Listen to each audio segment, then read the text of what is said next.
The Gra is looking at this Aggadah where the elders of Athens challenged Rav Chanina to build a castle in the air.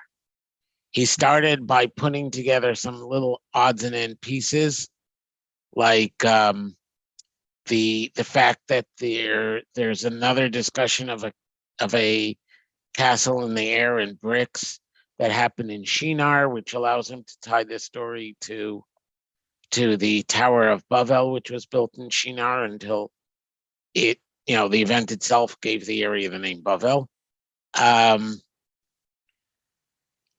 And from there, he had this, as we were saying, these three aspects of the soul: the earthly nefesh, which has the physical desires, the spiritual desires, and the neshama, and the ruach, which sits between them.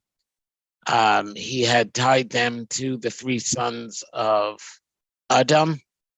That Cain was a man of the ground. That's why he grew the plants. That's why the Medrash describes him as telling Hevel to get off his land, as though Cain owned all the land. And what's called, and that's the where he was going with this. And our emphasis was that it really, at least in two of the three legs, it really resembles where the Maharal was going. Because Avodas Hashem seems to be the job of the neshama, or the perfection of the neshama, and Torah seems to be the perfection of the ruach. And the Gra even mentions the neshama in terms of the ruach. The nefesh is a little more disparate, because the nefesh he's describing in terms of physical desires, and the Maharal's third perfection was interpersonal relationships.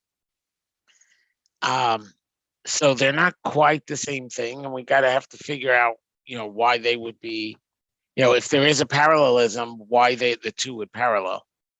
But what's interesting to me about this was we had the same problem way back when we looked at the utensils in the base of Migdash. And there's Tzipporah.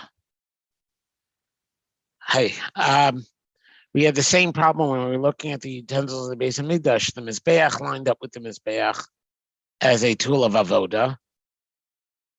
The Menorah and the Aron both are used as symbols for wisdom, but the Shulchan was about bread and the unity of the 12 Shvatim, and the crown on the Shulchan was the crown of a king. So that seems to be the Maharal's perfection of Gemilas Chasadim, the crown of the Shulchan. But the Kior is about becoming Tahor and washing off dirt and very much the earth. So the very same problem that we had on the first week of is there a parallel we're having now between the Gra and the Maharal. And now you understand some of the bigger picture I'm trying to build toward.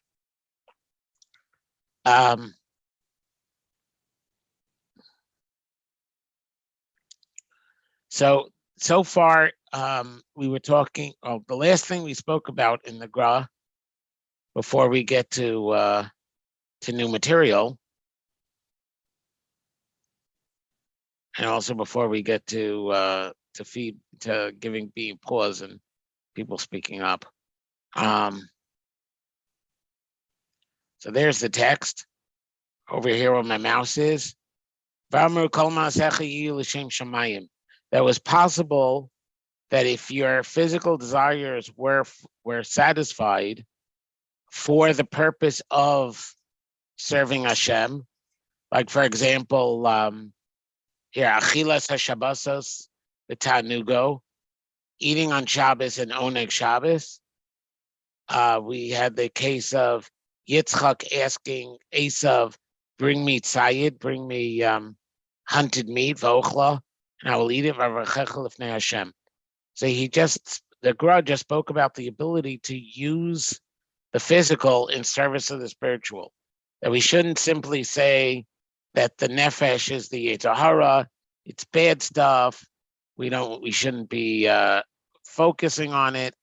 Rather, it's something that, if used correctly and harnessed, can be l'shem shamayim.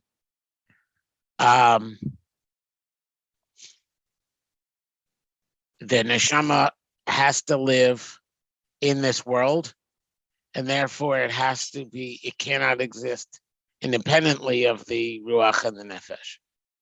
That was as far as we had gotten last week.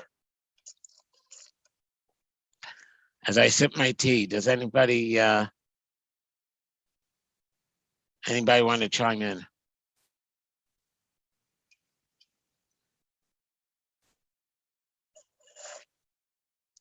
I'm taking the silence as a no, although John may be trying to chime in and muted. Okay. And the people whose cameras are off, I have no idea. So then let's go on. So just as the nefesh and the physical desire can, Jordy, so unmute and talk. Give me a break. Hi there, folks. How you doing? Evening. How are you? Doing great. Oh, not much. Oh, you didn't have something to carry say? on. No, Oh, okay. carry on. Just saying hi. Very good. V'chein barasha. So now we are at the beginning of this paragraph where my mouse is. V'chein barasha she'ochel letavo skufo. A Russia who only eats to satisfy the desires of his body.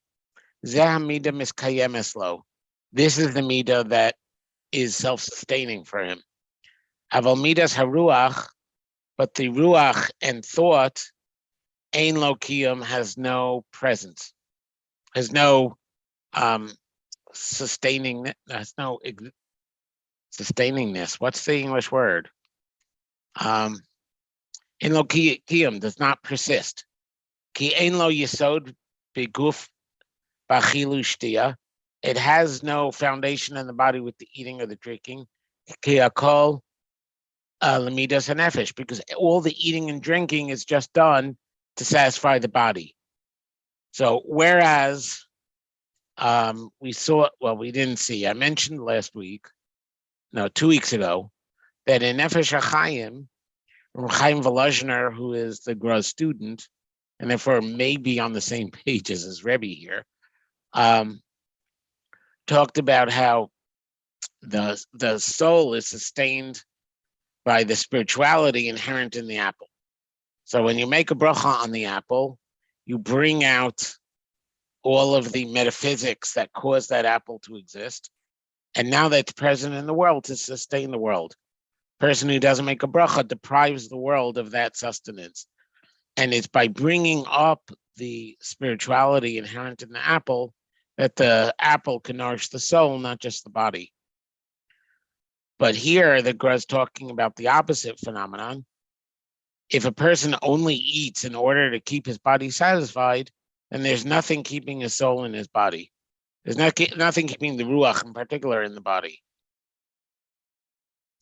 L'chein midas haruach ein lo kiyum, and therefore the ruach has no continuation. My tama shikra lo kai, because falsehood does not have presence, does not have existence. Varmu sheker ein lo raglayim, or sheker has no feet to stand on.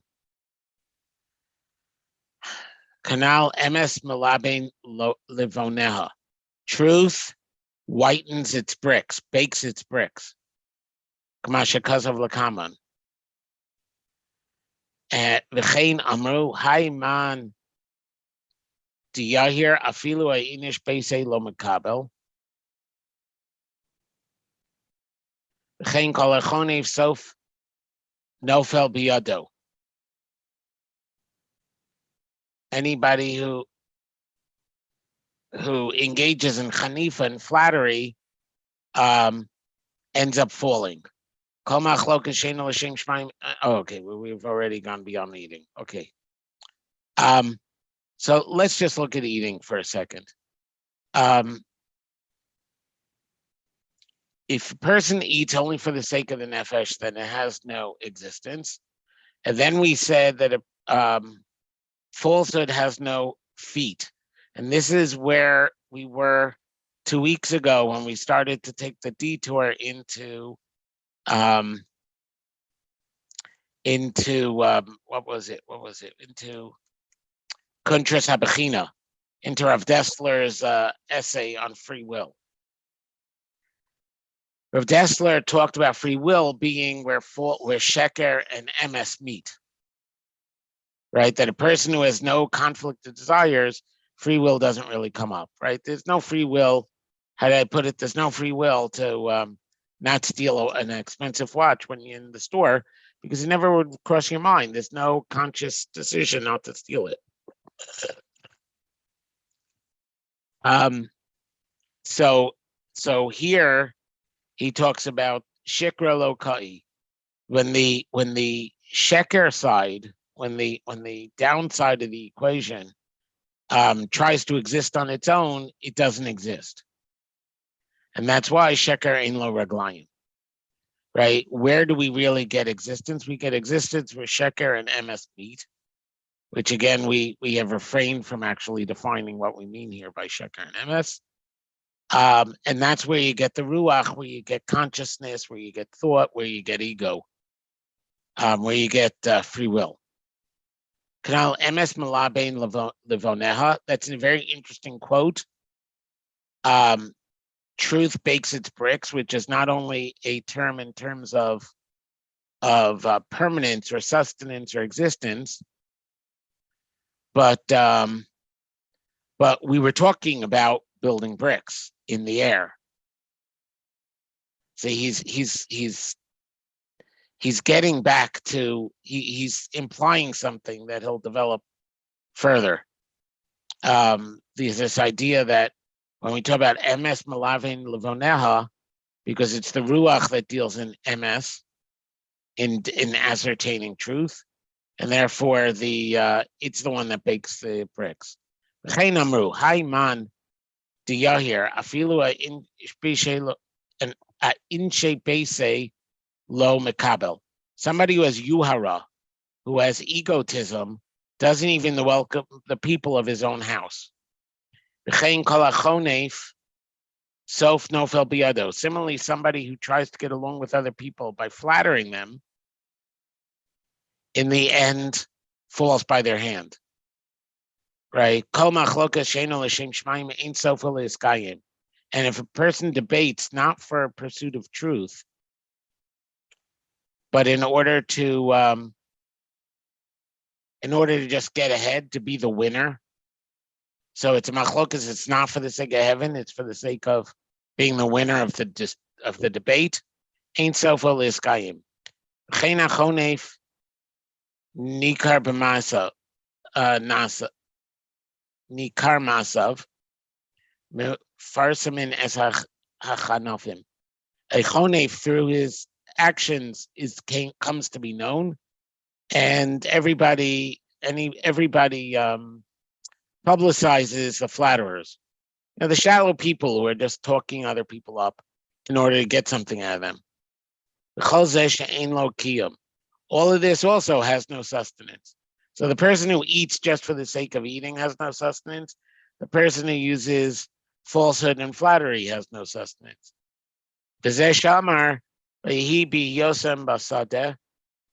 When they were in the field, meaning Cain and Hevel were in the field. This is right before Hevel's demise.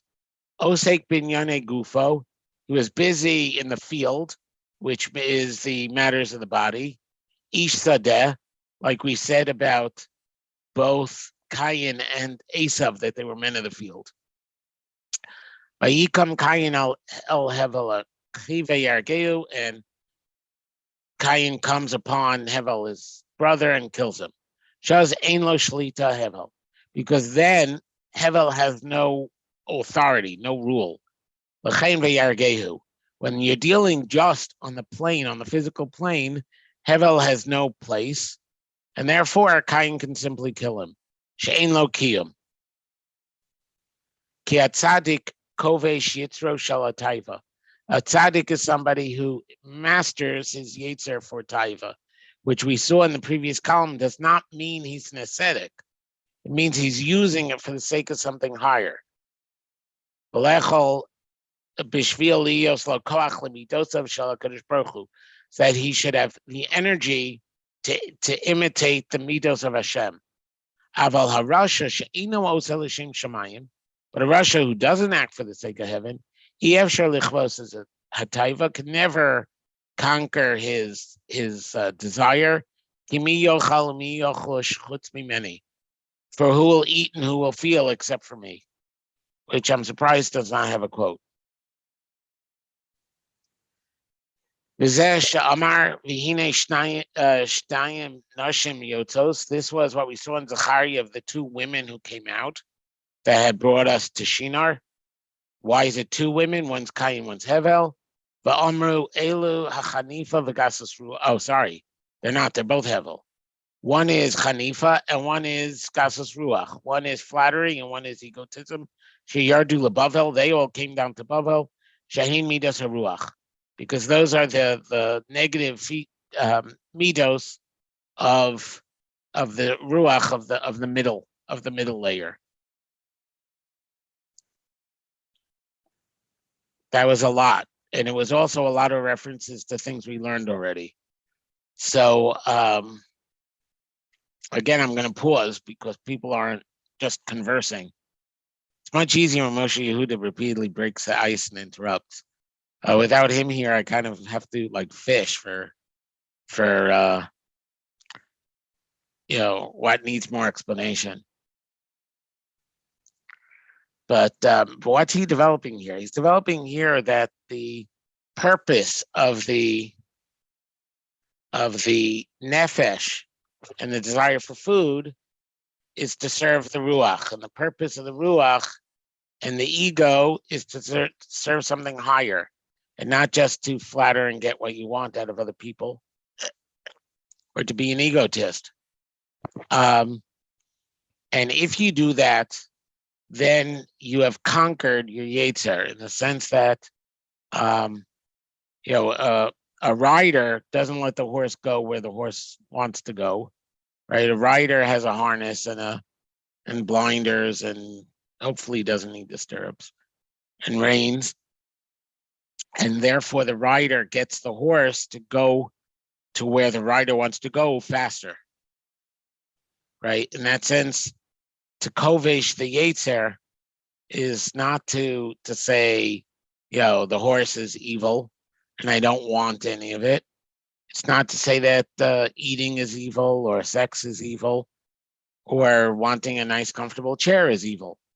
It's saying that if you're not using that in order to serve Hashem, then you're not giving sustenance to the majority of your soul, and you just stay down there on the bottom level of things.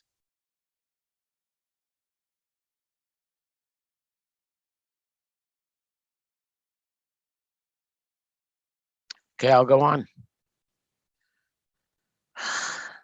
The ikar hachanufa b'masav, the majority of flattery is in action.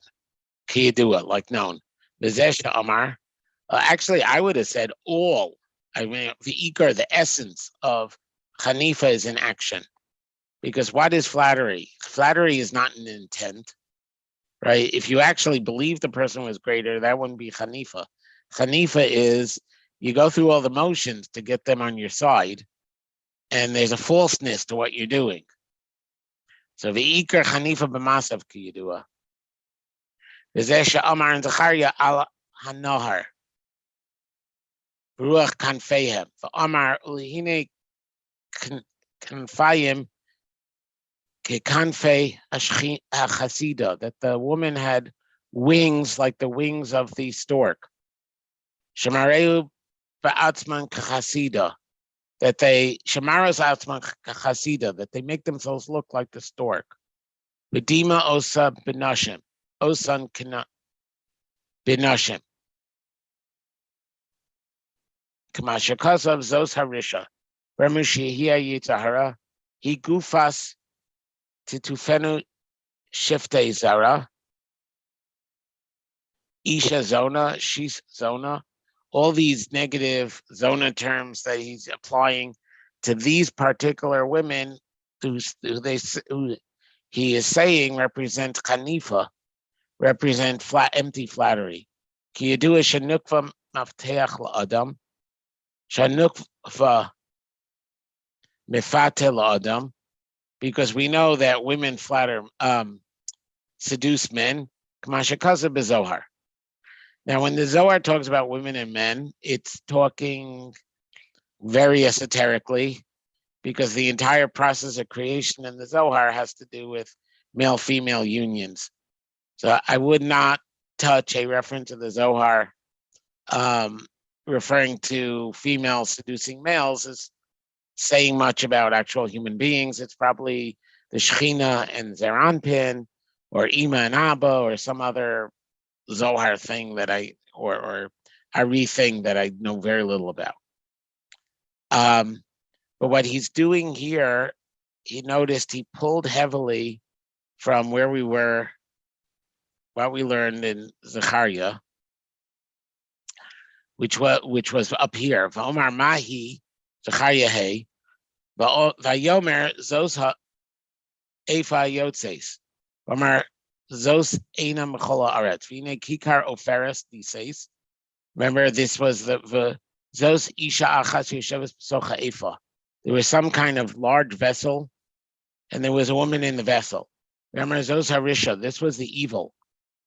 So remember, I'm just going back to here. This was a woman whose point. So a woman who is seen in prophecy in a vessel that was made out of oferis, of lead, and this woman was sitting in the vessel, and the angel that's explaining the prophecy says that is Risha, that is evil. Tosa Efa threw her into the vessel, and put a stone of an ingot or something of lead on her mouth. Now there are two women coming out.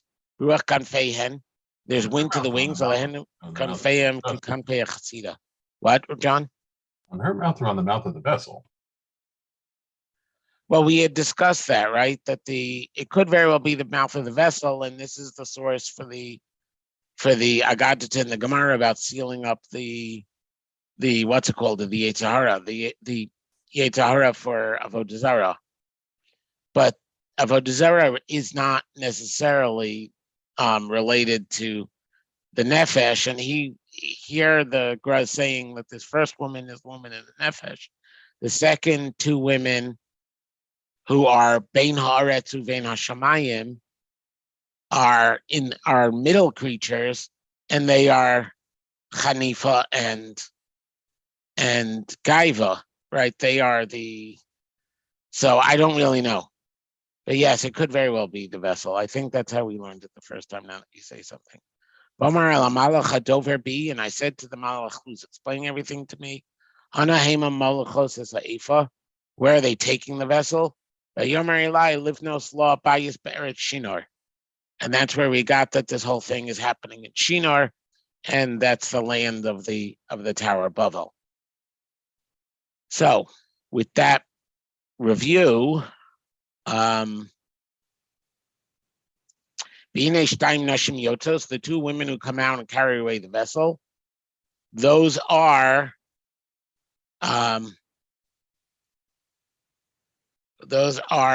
Hanifa and Gaiva. Elu Hanifa vegastos ruach sheyardu lebavel, that went down to Bavel, shey midas haruach, because that is the ruach, and the whole Tower of Bavel is trying to get above the ground and into this land of ruach. And then again, he says, "V'dimo some benashim, they're likened to women, those harisha." And he's saying, why women? Because on some, the Zohar says on some level, it's the feminine thing to seduce men, and therefore it's Hanifa. I'm expecting lightning to strike me, or at least Daphne will strike me, but that didn't make much sense to anybody. The head of Jofa is my daughter's sister-in-law. So I'm expecting she's going to strike me on this one. But what can I do? That's what the Gra says.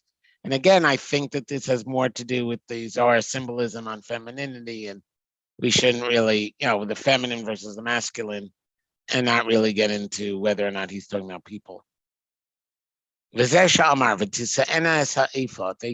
the ephod, the vessel that had the first woman in it. And they said, this is evil. Ki amidos nosos is hayetahara. Medos carry the yetahara. Shemishkano el midos hakvuos benefesh v'ruach.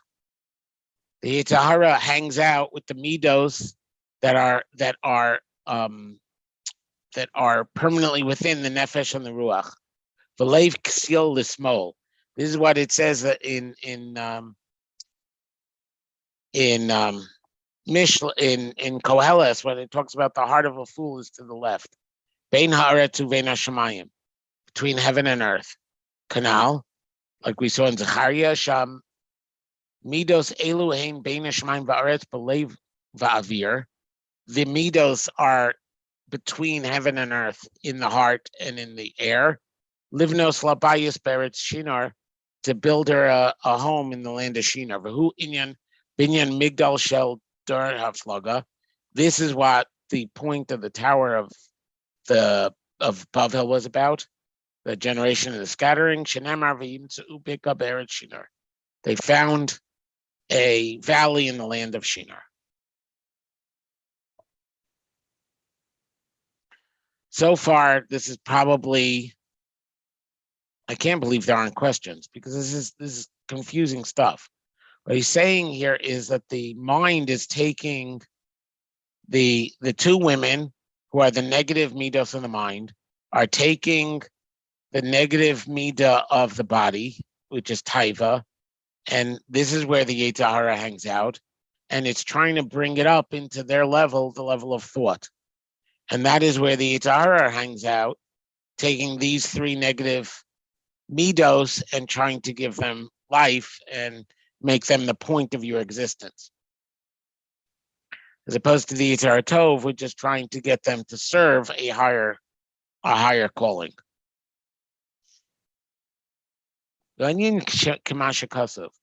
The point is, like it says in the Gemara in Shabbos, Sha'adam dome labayis. The Adam, who it says in fine print is an olam katan, a microcosm, dome labayis is similar to a house. Like it says in Eov, shochne bate chomer.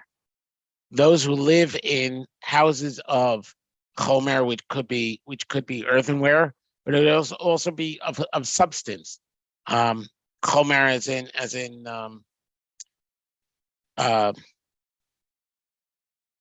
chomer means substance. Chomer means, I'm trying to remember the tzura and chomer, form and substance. Hasher ba'afar yisodam, which have their root in earth. V'ratza lomar habasar hu chomer. The flesh is the chomer. V'atzamos heim alavenim. And the bones, those are the bricks. Kamashakasov, aviv mazriya lovan. The father gives birth to the white parts of the person, which he's saying is the bones, but we also know it's the white of the eyes if you go to the Gemara. Shahim kiyumo shel adam, because they are the backbone, literally, of the person. V'abasar achomer kiyumo shelo me'achila. Flesh is sustained by eating. Kamashakasov, I don't know why we need a Mishnah to prove this. Mar bebasar, mar v'atzamos kiyuma mishta, and the bones are sustained by drinking. Kamashakasov, third parak of Nida, Shosei yayin chai atzmosav. Shosei yayin chai, somebody drinks grape juice, raw wine, atzmosav srufin. Wrong. Somebody who drinks undiluted wine, his bones burn up. Mazug, but if he drinks his wine diluted, it's healthy.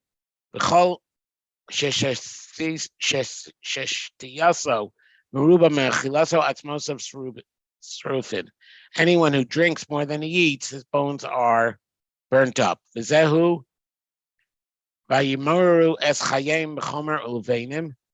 When it says in Shmos that the Egyptians made the Jews suffer with chomer, with substance, with ulevenim and bricks, b'chol avoda basada, and all work in the field. Shemin yonim gufanim. Right, chomer we said is the body. Levanim we said are bricks, which are essentially the dust. Avodas Sadeh, we already associated Sadeh with. We already associated the Sadeh with Kayin, with the earth. Ish Sadeh. Well, that was the phrase he keeps on saying about Kayin. Befarech, what is Parech? Shekol, the hard work. Shekol iske olam hazebi tzavam tochlena. All the work, all the matters of this world, right? You consume them with sadness. Mashen came balam haba, in the world to come, kikor v'lecha davar ma'od b'fichol v'vavcha. Because the things of the world to come are close to you in your mouth and your heart to do them, and therefore things of the world to come, when you acquiring them is a process of happiness. So acquiring things in Olam Hazeh requires work, and the body doesn't want to work. The body's lazy. Therefore, when you do things, it's avon, it's with sadness. When you do things, what's it called? When you do things for Olam Haba, and really in Olam Haba, things are more tied to process than to acquisition.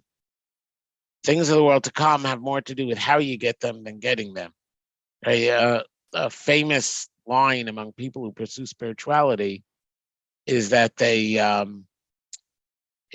what's it called? Life is a journey, not a destination. Right? That's the way of spirituality, and therefore, when you actually get it, right, it comes with a level of happiness that you don't get with physical things, where all the work is a digression and work you would have preferred not having to do. About Jordy and John were discussing diluting wine. So the wine in the Roman era was not drinkable raw.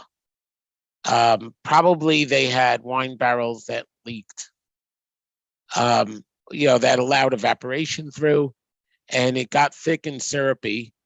And the way wine was drunk in the Gemara's day was often 3 parts water to 1 part wine, maybe 4 parts water to 1 part wine. I don't know if it's 3 to 1 or 4 to 1 or 4 or 1/4 of the original volume of the total volume. So it's either 1 to 4 or 1 to 3. But in any case, anything up to 1 to 6 is considered wine. And they had to dilute the wine. And in fact, there's a whole question about whether you can make Kiddush or the 4 cups on undiluted wine. It wasn't just that the Romans diluted the wine, it was really undrinkable. Interesting. I learned from a halacha shir that if you have grape juice, it's safek whether you're allowed to make a bracha if you dilute it. So we've adopted the hanhaka, of when the grape juice needs to be diluted, say the bracha first and then dilute it, because grape juice is more dilute than wine, I guess. I don't know.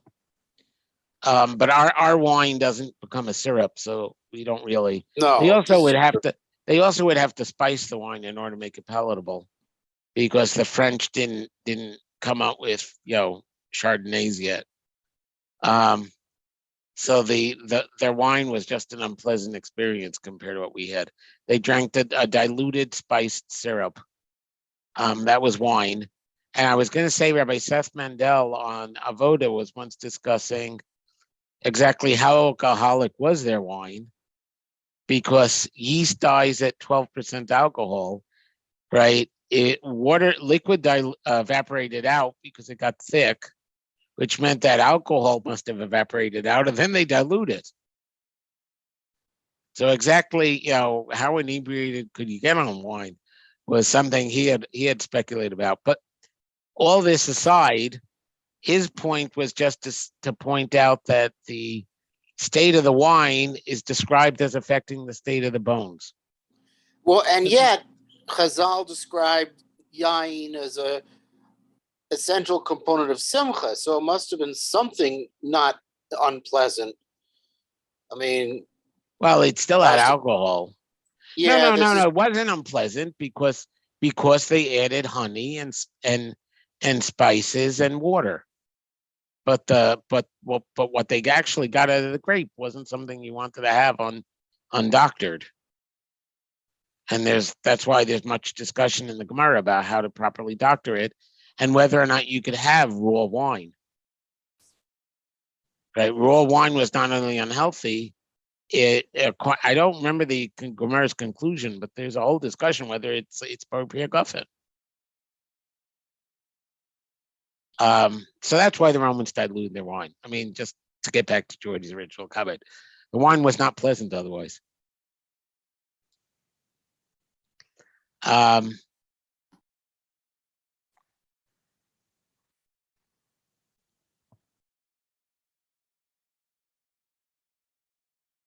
Ubali Medos shel haruach.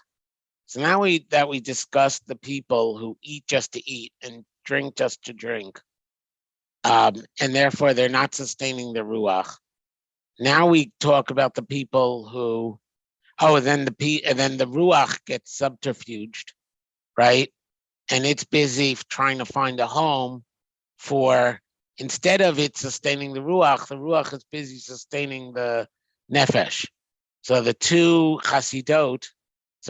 women who with stork wings are busy trying to find a home in the air, right, over in Migdal Bavel land for taiva, for the desires of the body. That's the first person, the person who's admired in nefesh, in bodily desires.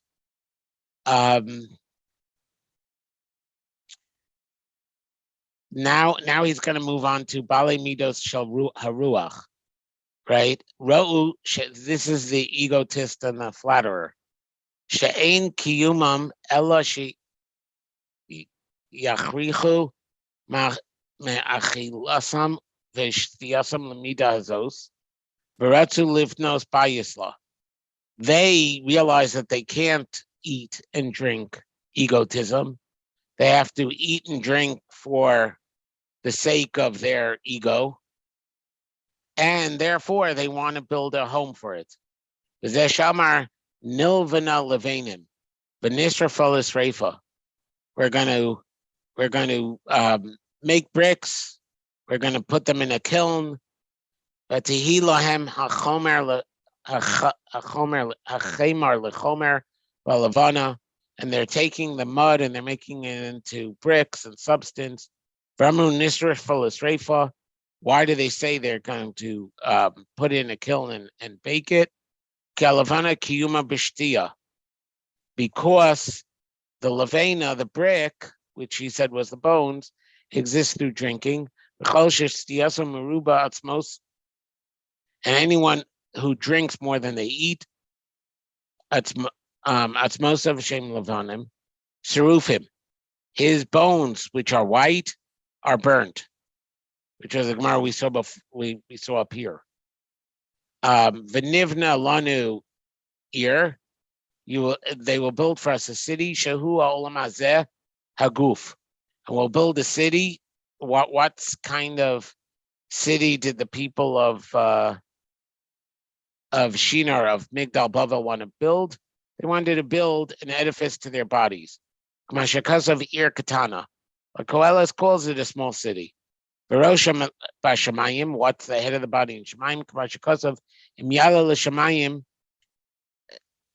Sio Kigalalu Lanetzach Yoved. V'chein Be'esav Amar Im Tagvia Kanesher Misham Orecha Num Hashem. So it's just showing that from Eov, that the person who tries to build their body up to heaven, right, to try to gain eternity that way, Yoved will be lost. Esav also, it says by Edom, not the person Esav. This is Ovadia. This is like, centuries later. In Tagbia Kanesher, if you rise up like a like a eagle or a vulture, whatever kind of animal a bird a nesher is. Mishama orecha, that's where I'm going to curse you. Zadon libecha esiacha marom shivcho shehu hagava shel Esav isho deyatzayid. This is the guy of Esav, the man who knows how to hunt. That was to bring you down, not curse you, eh? I suppose so. Not too clear how real the difference is. Oh, Oridecha. Yeah, there's a dollar. That's the difference. Yeah. Zadon libecha siacha maron. Shehu agava shel Esav isho deyatzayid. So he's pointing out the Esav with the flattering mouth. He's about gaiva. Kamasha kazu lakaman misham oridecha. From there, I will take it down. Shein la kiyum. Because again, the egotist is not going to have any sustenance. Kamasha kasav lakaman v'naseh lanu shame, like it says, let's make ourselves a name. V'bate knesios. Oh, this is again going back to 2 weeks ago. We talked about the egotist being the guy he's the philanthropist in order to have a plaque on the shul. He's not giving money to sustain a shul. He's naseh lanu shame b'batei knesios. He wants to be famous as the person who builds shuls. Hakol l'shem l'tiferes, everything for his own sake and his own name.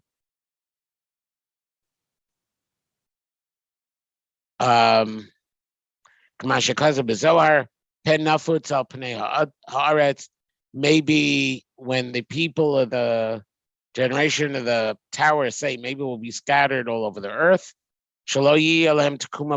because they can't exist in the air.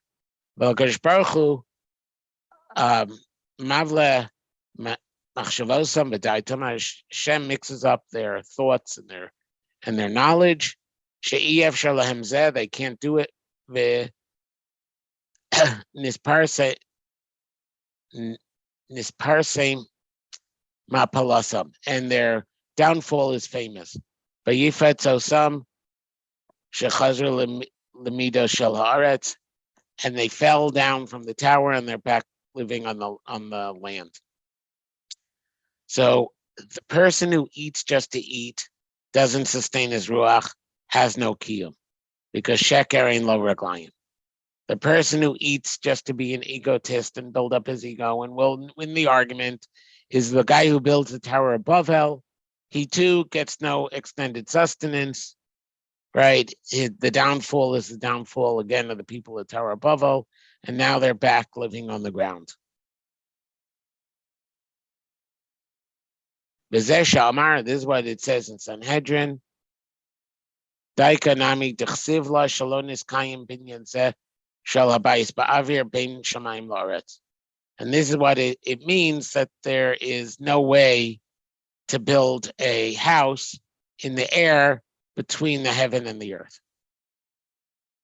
The only way you could be between heaven and earth is if you're in tension between heaven and earth. If you don't have a string up to heaven and you don't have foundation down on earth, you're never going to have that building that's in the middle. And this was the mistake of the people of the Tower of Bavel. They tried to build up without trying to connect to the one in heaven. And therefore, they end up back on the ground.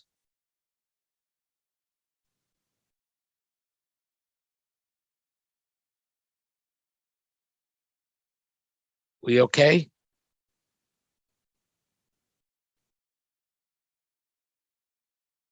Yeah. John shrugging his shoulders. I mean, there's a lot here to discuss, argue, and say I got wrong. So your silence is kind of disconcerting me. Okay, so what? We're all made of common clay, eh? Well, no, I think that's the point. The point is the nefesh may be made of clay, right? The ruach is made of air, right? And it's full of itself. It's bloated. I mean, this gives a whole nother level to all those Haggadah drushes about the chametz being blown up, and blown up chametz is the ego and whatever. According to the Gra, yes, because air is the element that symbolizes ego. Right? So the other way around, I guess. Well, yeah, I guess the air, if you're speaking the comments, yeah, the gas that blows up the right, it blows bread, up the yeah. bread into something egotistical. It's curious how different languages use the symbolism for opposite facts. I mean, you have, I'm thinking of the expression in German, Luftmensch, same thing in Yiddish, man of air. Right. And instead of one who lives in the Lives on the air. clouds. And so Right, forth. right. It's But not somebody, it's not aufgeblasen, it's not somebody who's like builds himself up, That's funny. And a different story.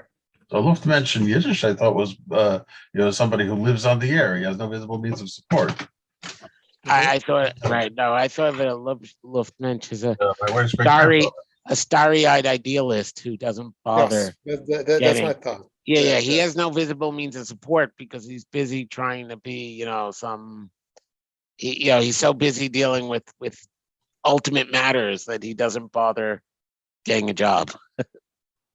Bingo. But that is in line with the Maharal's air, right? Where the Maharal had air, fire, and water as the three, corresponding to the three pillars. Right? And his air is different because his air wasn't, here we're not really talking about air as an element, even though I said the word element. Here we're talking about air as in the atmosphere sitting between heaven and earth. And that's why it's a middle thing, right? The air is in the middle between heaven and earth. It's not, I just put into chat some fascinating blog posts about whether some Rishonim and Achronim envision Migdal Bavel as a sort of rocket ship. right. Yeah. Rav Josh Waxman dissects those claims. Mm-hmm. It's certainly an interesting mashal. V'zeh shalu oso, and this is what they asked him. Shatim omrim sheker ein lo raglayim. You say that sheker has no legs. She'ein lo ele regel achas.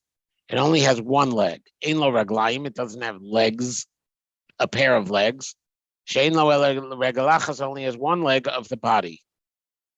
K'ma shekazav mefarshim. Like the mefarshim say in the detour in discussing the malacha of writing, it goes through the whole aleph base. And one of the things Rabbi Akiva mentions is that sheker is three letters that only have 1 foot. Especially in Ashkenazi ksav, the shin comes to a point. Sephardi ksav has a flat bottom. So even though it only has 1 foot, it might be a little more stable. But in Ashkenazi ksav, it only has a little point on the bottom, right? Kuf has the bottom of the kuf, and Reish has the bottom of the Reish. They all come to points on the bottom, or at least they all have 1 foot. So Rabbi Akiva says that symbolizes the fact that sheker ein lo raglayim. It's unstable. It's balancing on one leg. Because we're bringing in the regular achas, there are lots of positive associations with regular achas, like the monophod angels, and learning Torah regular achas, and so on. Yeah, well, learning Torah regular achas is not a good thing or a negative thing. It's a measure of time, right?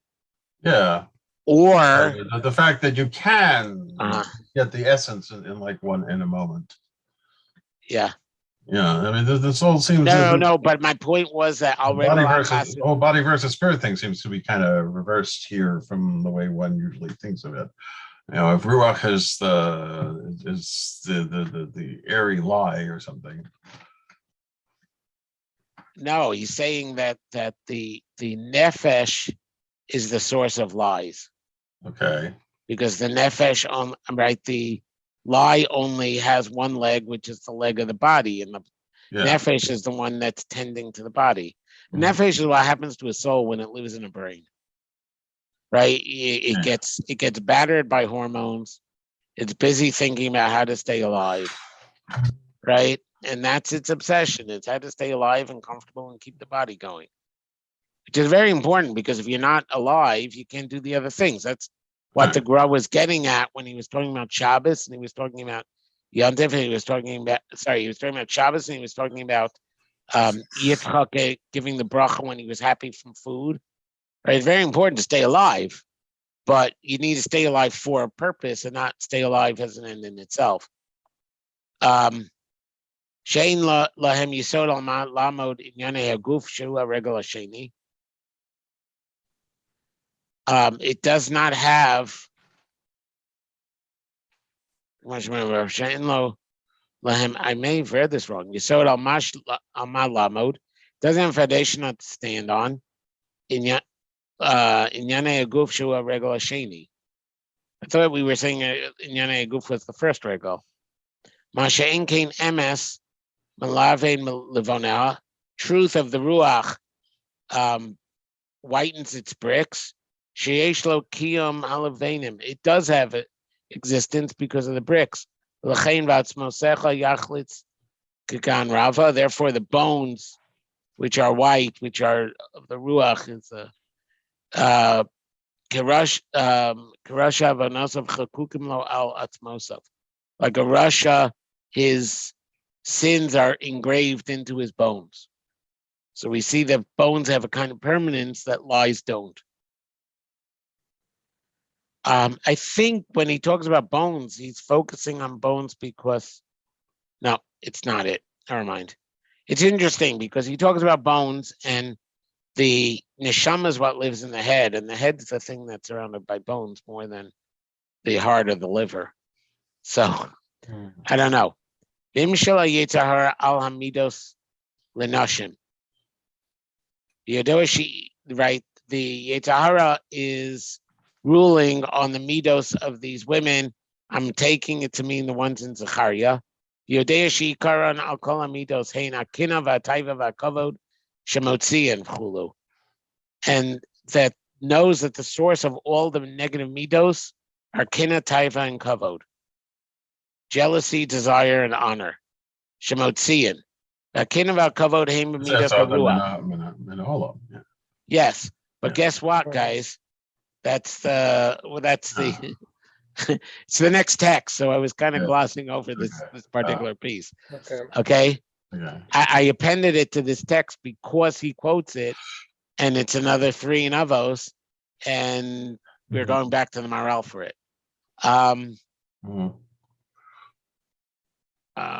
Where was I? Now that I scroll down to show off that I was prepared with that.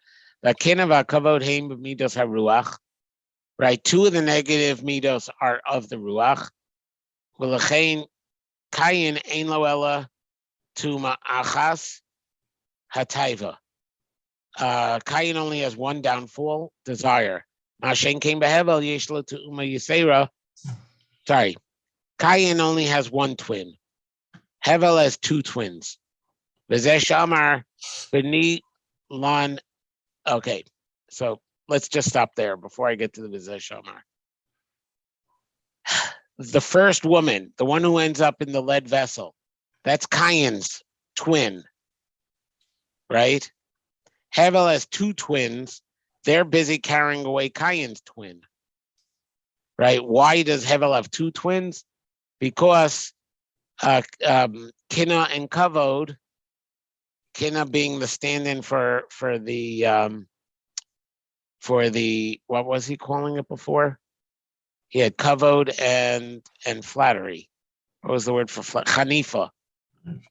So now he's saying kina and kavod, which is a shift from flattery, are on Hevel's plane of whateverness, of thought, of existence. So that's why Hevel has 2 twins, has 2 sisters that were born with him. Benilon base about Zesha Amar. And now what it said in our original Gemara, where the elders of Athens ask, Benilon base about Vira Dalma, build us a home in the air of the world. Shekol Maseim Shal Umos Eno Ella Lis Hader. all of the acts of the nations are only to self-glorify. Kama Shekosov in Baba Basra. Now, the truth is, in the original text in Baba Basra, as far as we can reconstruct, it's Kol Masayim Shel Umos Ha'akum Eina Elalis Yaher, that the idolatrous nations don't do anything positive except to glorify themselves. And that this becomes now a defining feature in idolatry. But that's not what the Gra says. The Gra says things the nations do, they're only doing for self-glorification, which, if you think about it, is not as shocking as it sounds, because most people, I mean, psychologists even debate, are people ever truly altruistic? Or is altruism just an enlightened way to feel good about yourself, and really you're doing it in order to feel good? Is it possible to ever do anything not for a personal motive? So, so the way he's reading the Gemara, Kol Masayim Shel Umos Eina Elalis Yaher, is people act in order to get something out of it themselves. Kamasha Kosov, as opposed to Jews. This is the Gemara on the Tanya that we've been avoiding discussing. Al pasuk tzedakah teromim goy. Tzedakah uplifts a nation. Ayin sham. That's the Gemara in Baba Basra.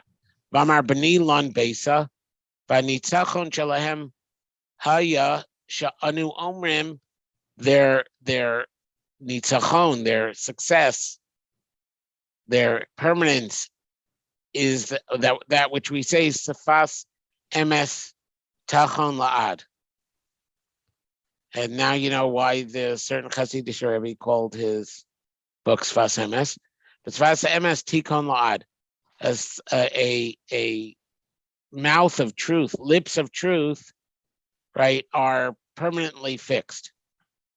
Sheyesh lo kiyum le'emes b'shamayim, because truth has existence in heaven. Emes me'eretz tismach, and emes has to grow out of the ground. V'alo ba'avir efshar livnoso, and you can't build emes in the air. Amar sham amar l'shem shamayim, v'lo yiftuhu b'fihem, v'tala b'zeh bein rakia la'ara.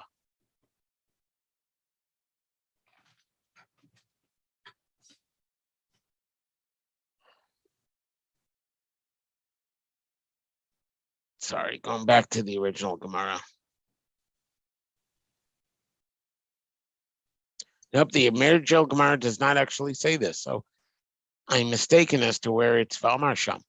Shamar l'shem shamayim, that he was speaking for the sake of heaven, below v'iftuhu b'fihem, and he wasn't trying to just not flatter them. The word lemefatis, to seduce. He wasn't trying to convince them. Amar Shem. He said the name of God. Shamar l'shem shamayim. He spoke for the sake of heaven. Below ve'ifatu b'fihem, and he wasn't trying to just convince them. By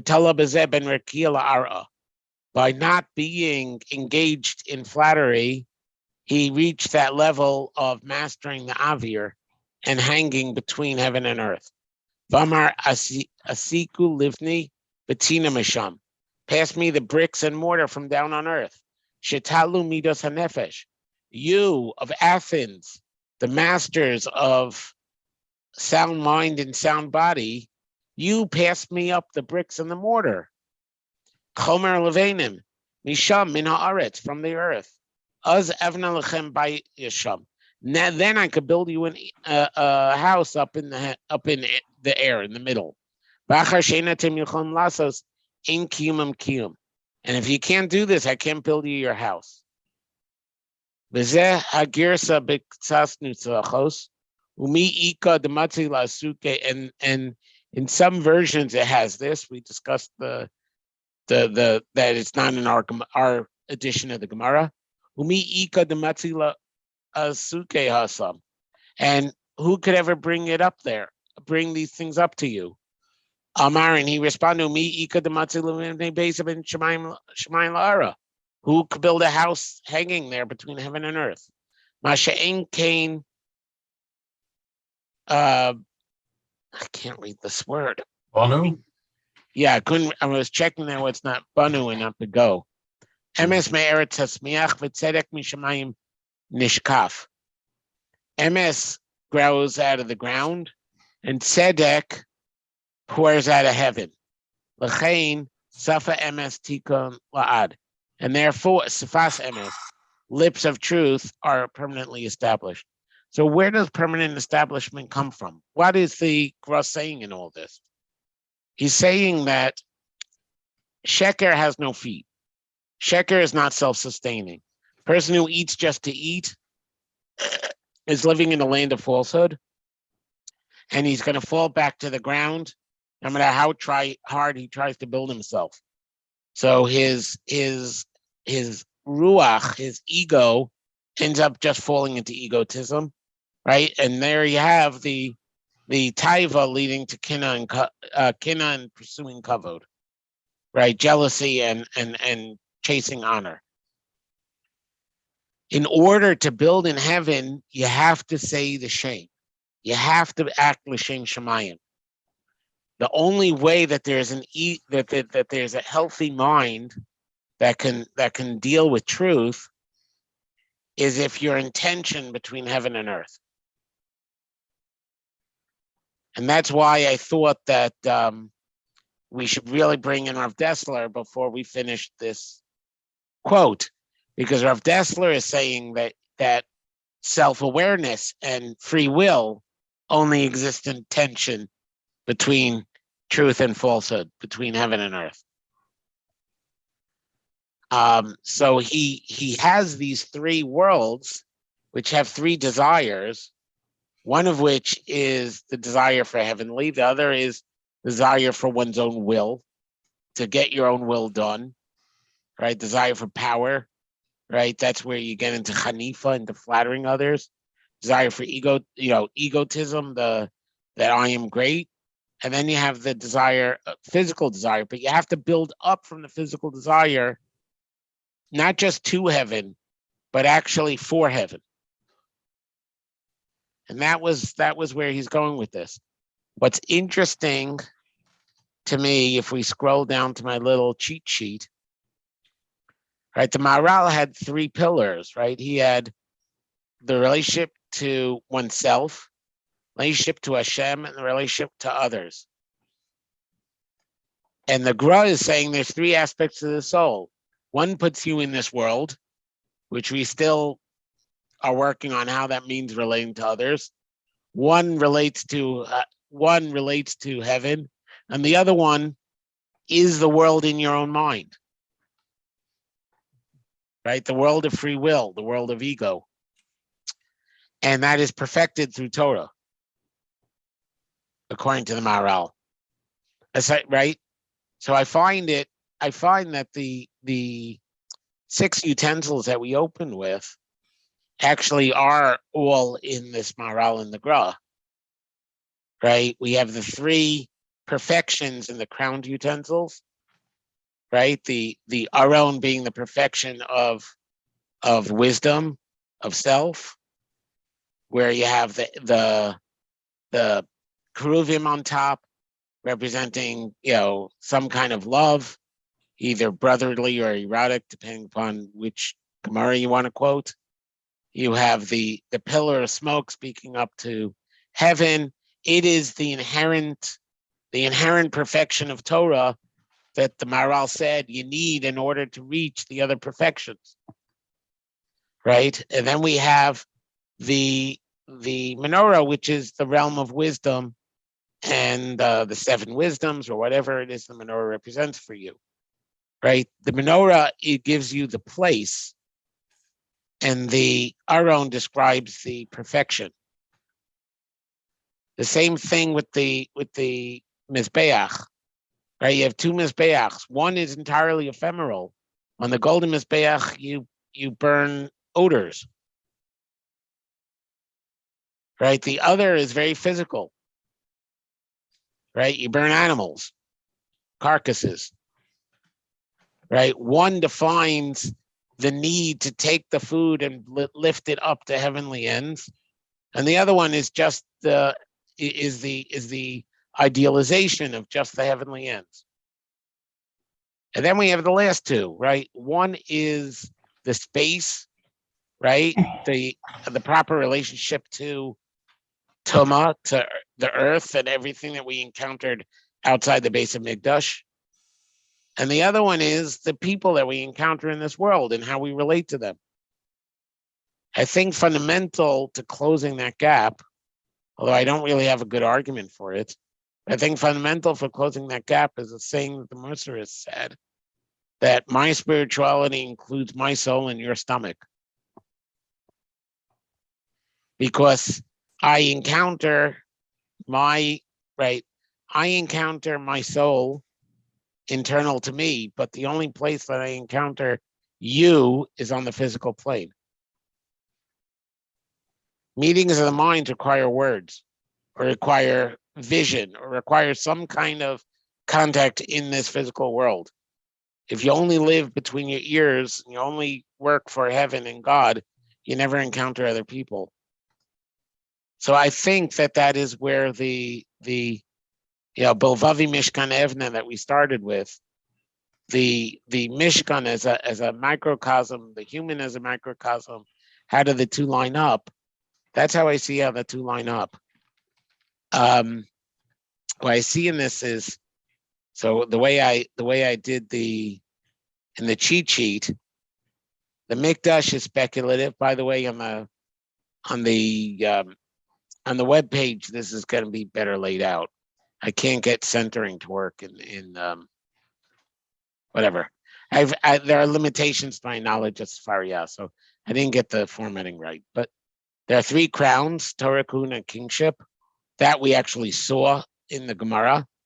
The crowned Kalim follow the Maharal, are what the Maharal describes, and the uncrowned Kalim is what the Grud describes. The Grud describes three spaces within a person. The person uses the Nefesh to be in this world, like Kayin was the Ish Sadeh, the Ruach to be in the middle, right? So that we can make decisions, we could be human beings with self-awareness, and then the Neshama to be up in the high, connecting to God. And that's really where I was going with all that Bilvavi talk. But the Gra discussed this Mishnah, Rabbi Lezer Kapar Omer, Akinava Taiva Vakavo. These are the three negative midos. And we said Taiva is of the Nefesh, and Kina and Kavod are of the Ruach.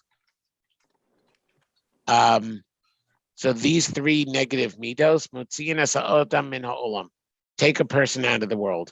So I decided we should go back to the Maharal and learn that.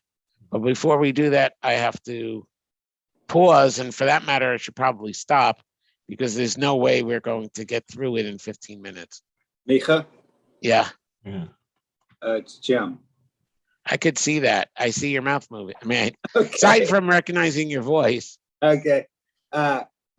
Okay, but you should introduce yourself to everybody else, because your screen says Tzipora. Well, she's here too. Okay. We're both here. Okay. So I just want real quick. You had described. It sounds like a kind of a few models. It seems like one of the models was about the, you relate to yourself, you relate to heaven, you relate to others. That model. And then I think there was another model, but it seems like, is your point that you kind of, it's like these are like three-legged stools that you need to balance between all three of them, and you can't Okay. So the first, what you call the first model, the three relationships, are what the Maharal sees in the three pillars upon which the world stands: Torah, Avodah, and Milut Chasadim. says Torah is a means for self-perfection. Avodah is a means to relate to perfect our relationship to God. And Gemilas Chasadim is the pinnacle of our relationship to other people. And he gives many other examples, Avram, Yitzchak, and Yaakov, and so on. I mean, that was the first 5-6 weeks. So you're not going to get much more detail than that. I'm sorry. I mean, we can go through it, but I'm not going to make everybody else sit through it. No. Two of us could do it. No, two of us could do it on the phone when you never learn from my dad. Thank you.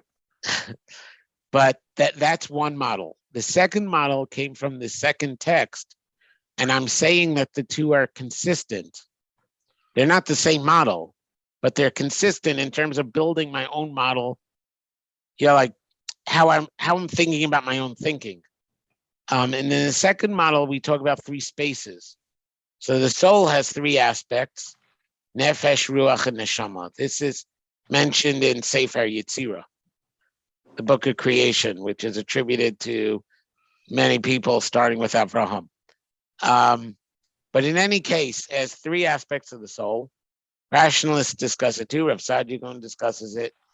It's maybe 3 functions of the soul, but the nefesh is, as I described it tonight, what happens to a soul when it lives in a body. So it's busy with how do I stay alive? And therefore it gets tainted with desires for sex, for food. And if you live if you live focused on the nefesh, your life becomes about physical pleasures. And the Gra had said that's the life of Cain. Cain was the man of the field. Esav's the man of the field.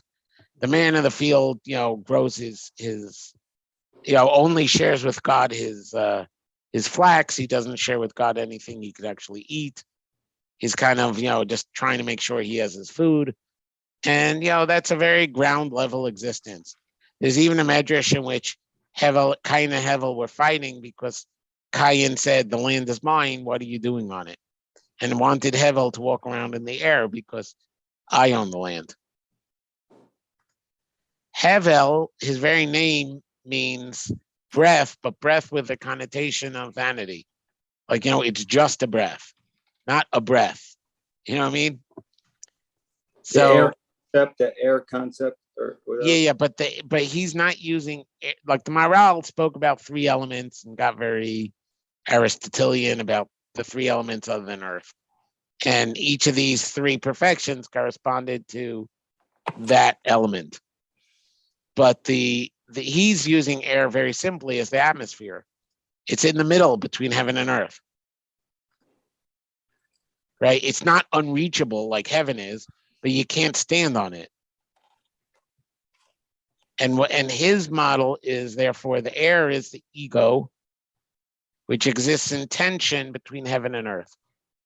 So we have this neshama up in heaven, this nefesh down on earth, and when you have those two, you can have emes in your head, because now you have 2 raglayim, you have 2 feet, right? Whereas if you only try to live on the earth without any connection to heaven, sheker only has 1 leg. Sheker just falls.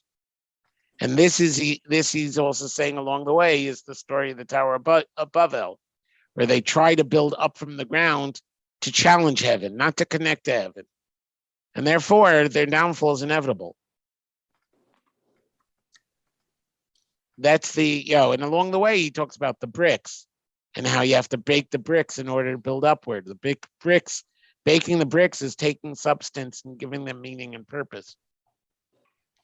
And that's why it's not just flesh, it's bone. It has some kind of permanence because we took the physical and we gave it purpose, right? And there's nothing wrong with the physical. We want to live with the tension of both. We want to be alive in order to accomplish things. But you have to eat in order to have a Shabbos meal. You have to eat in order to be happy to be able to bless your son, which is what Yitzchak said to Esav. You can't be an Ish Yodei Tzayid. You can't be a man who knows how to flatter. That's not enough. That's just the world of ego and power. And you can't be an Ish Sadeh which was also a term used for Esav, a man of the field, of ground, of ego, of ground, of desires, of sex, of food, or whatever. And it's only from the tension of heaven and earth that we're truly human, because it's only from the tension that we have decisions to make and we could carve out our own vision. Okay? Angels only have one leg too, as John said. Angels don't move. Angels just receive from heaven. They don't have a second leg on the earth. They don't have the tension. They can't progress. They can never transcend. They are what they are. They're receptacles of divine good, and which is very nice and very lofty, but they can't imitate God. They can't contribute. They're automata. They do what they're made to do, and that's what they do. He actually came in on the tail end of a text, so it was probably not a great week to invite you. But I saw you this week, so I invited you this week. But next week we'll be starting with this Mishnah as understood by the Maharal. And I believe the text we will be learning after this one will be, I'm not clear whether I want to go in historical order or not. So far we have been. So if I decide to continue going in historical order, our next text will be from Michtav Meliyahu. There's a couple of segments of Michtav Meliyahu. Oh, I could hear John cringing already. Michtav Meliyahu is a little too textbook yeshivish for some people. But in any case, there's a couple of essays he has which are labeled Kuntras HaChesed, which is the notebook or the essay on Chesed, on loving kindness. There's a Chelek Aleph and there's a Chelek Beis. I'm going to see if there's any appendices in later volumes. And I would like to just cover that as though it were a standalone text. It has to do with giving versus receiving, and therefore continues our theme of relationships while leaving the esotericness of threes and all that mystical thing behind. We're kind of shifting gears with this next text, going from the mystical to the pragmatic. Like once we have this model of existing in three planes and having three kinds of relationships, what are the tools to develop a relationship will be the next topic. And I have two texts I wanted to cover on that, one from Rav Dessler and one from Rav Olby. So assuming that we're going in historical order, since I just opened my mouth and that's what I suggested, I probably won't backtrack at this point. Next will be Rav Dessler, but next week will be Maharal, and it'll probably take us most of next week. Okay, but this is it for the more mystical stuff. So if you like the mystical stuff, I hope we hold on to you, because the pragmatic stuff is what actually makes you a better Jew, better human being. And if you're not into the mystical stuff, you can take a deep breath, because we're going to things that are more rational and comprehensible by us beginner type people. Like I won't say, oh, he's working with the Zohar, and the Zohar's femininity is has to do with the engine of, sex is more about the engine of creation than anything about human beings, right? We won't be doing that kind of thing. I won't have to say that kind of thing anymore, and avoid actually describing things I don't know, because A, I'm not a Makobel, and B, a real Makobel would always say he's not a Makobel. So even if I were, I would still be saying the same words that I'm not. But no, truthfully, I'm not.